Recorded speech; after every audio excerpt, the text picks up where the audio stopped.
teman-teman, kembali lagi bersama saya Fadila Febrian, mahasiswi semester 2 Program Studi Farmasi Klinik dan Komoditas Stikes Widya Dharma Husada, Tangerang. Di sini saya akan menjelaskan materi mengenai hak asasi manusia untuk memenuhi tugas mata kuliah kewarganegaraan yang diampu oleh Bapak Ridwan Santoso SPD MPD. Hak asasi manusia. Apa sih hak asasi manusia itu? Nah, kita simak video berikut ini. Hak asasi manusia adalah hak yang melekat pada diri manusia yang bersifat kodrati dan fundamental sebagai anugerah Tuhan yang harus dihormati, dijaga, dan dilindungi oleh setiap individu, masyarakat, atau bangsa.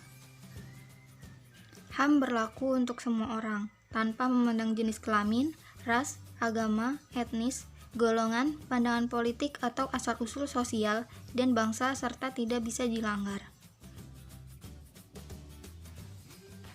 Hak-hak asasi manusia dibedakan menjadi 6.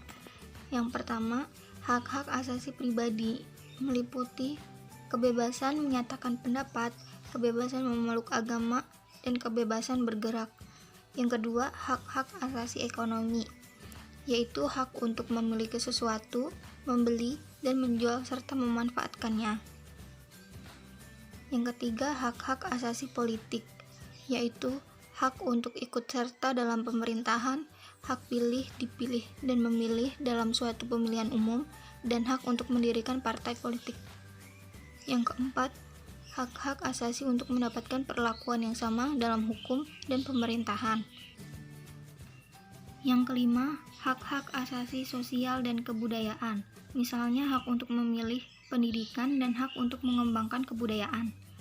Yang keenam, hak asasi untuk mendapatkan tata cara peradilan dan perlindungan, misalnya peraturan dalam hal penahanan, penangkapan, penggeledahan, dan peradilan.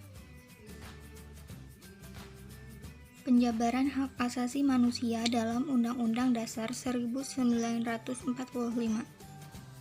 Pembukaan Undang-Undang Dasar 1945 alinea pertama berbunyi, kemerdekaan ialah hak segala bangsa, mengandung makna bahwa pengakuan terhadap kebebasan atau kemerdekaan dari segala bentuk penjajahan terhadap bangsa lain.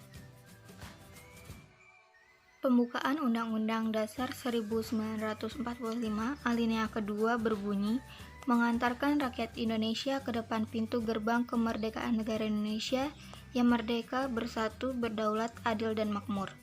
Mengandung makna bahwa adanya pengakuan hak di bidang politik berupa hak asasi bangsa, yakni hak kedaulatan, dan di bidang ekonomi berupa kemakmuran yang berkeadilan. Pembukaan Undang-Undang Dasar 1945 alinea ketiga berbunyi, atas berkat rahmat Allah yang Maha Kuasa dan dengan didorongkan oleh keinginan luhur supaya berkehidupan kebangsaan yang bebas.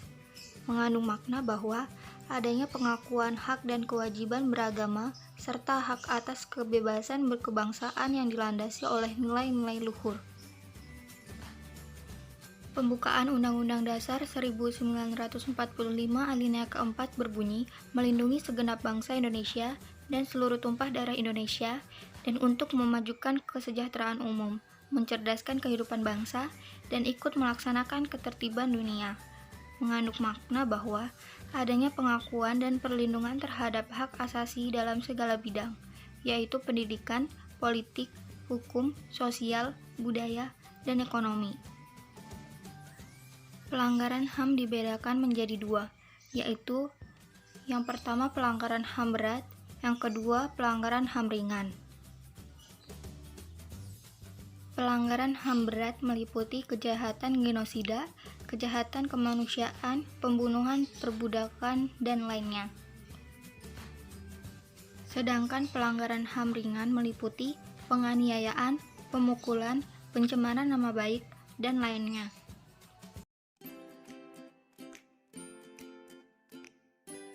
Nah, itu tadi penjelasan mengenai hak asasi manusia. Terima kasih sudah menonton video ini sampai akhir. Semoga dapat membantu teman-teman. Sampai ketemu di video-video selanjutnya. Bye-bye.